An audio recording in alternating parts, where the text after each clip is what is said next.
And you're listening to the news on WBAI in New York. My name is Paul DiRienzo. Thank you, Heather Chin, for the headlines. She'll be back later with more. Returning to international news, Hanoi, the capital of Vietnam, was energized by the peace summit between North Korea's leader and President Donald Trump, whose message to North Korean leader Kim Jong-un has been simple and clear. Give up your nuclear weapons and a flood of wealth will soon be yours for the taking. Trump's cheerleading may take away some of the sting from highly unflattering testimony today by his former lawyer and fixer Michael Cohen, but some remain doubtful. Still, a small group of peace activists who made the long flight to Hanoi say today will deserve being remembered if Trump and Kim, as expected, finally end the nearly 70-year-long state of war that still exists on the Korean Peninsula. Christine Ahn is a peace activist who spoke to WBAI from Hanoi, where now it's in the middle of the night. The mood is incredibly celebratory here in Hanoi, and I believe the mood is probably similarly celebratory in South Korea and in North Korea, and by Korean Americans across the United States. But somehow the punditry and the foreign policy establishment feels that declaring an end to the war is a concession. It is weakness. And that is a tremendous obstacle that we must face as Americans because, the Korean War set forth, it established, it basically inaugurated the military-industrial complex. It set forth the United States to be the world's military police. It quadrupled defense spending.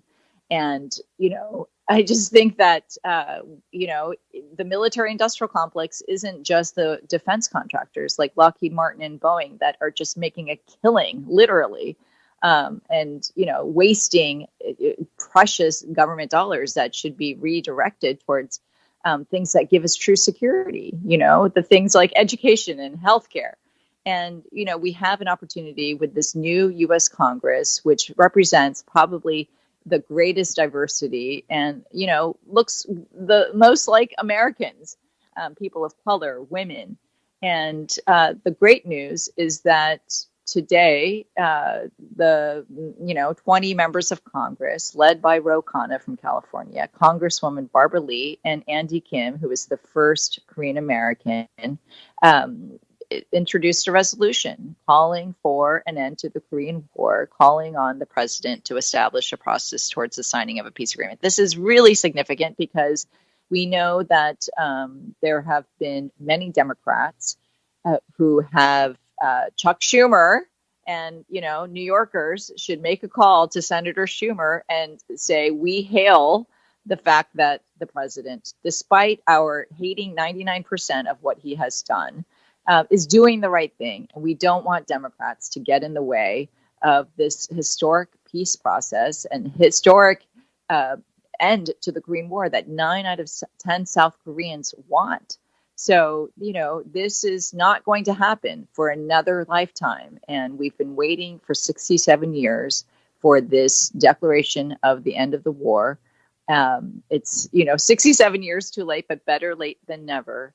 And the moment is now to do this. The stars have never been aligned like this, where you have a U.S. president that wants to do this, that values the importance and sees the significance of this. And, for all that he is problematic and dangerous, his instincts on Korea have been absolutely right. What do you think a peace treaty, a post-peace treaty world will look like for North Koreans, South Koreans, and Americans and the rest of the world? I think that's a very good question. Clearly, President Trump is dangling before Kim Jong-un the prospects of economic investment, the lifting of sanctions. And, the key sticking point will be obviously denuclearization. It looks like they have agreed to declare an end to the Korean War. It looks like they've agreed to continue the repatriation of U.S. servicemen remains that was established in the Singapore Declaration. 55 sets of remains have been returned back to American families.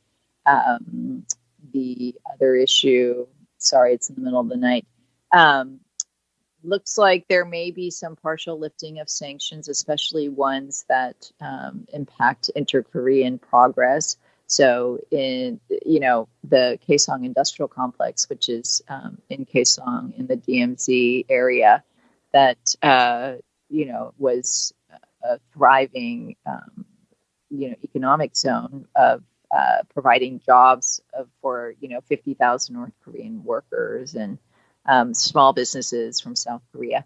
I think that it's about trying to normalize relations between the U.S. and North Korea. They are, it looks like, going to establish liaison offices in Washington and Pyongyang. And, these are small steps towards seeing through the eventual normalization, normal relations. And that's what that is. It's ending, 7 years of hostility between the U.S. and North Korea. And what does that mean for people on the Korean Peninsula? It means that they no longer have to fear military conflict, accidental or intentional. Christine An is a peace activist. She spoke to WBAI from Hanoi. Trump and Kim Jong-un are expected to announce an end to the Korean War at 2 p.m. Hanoi time.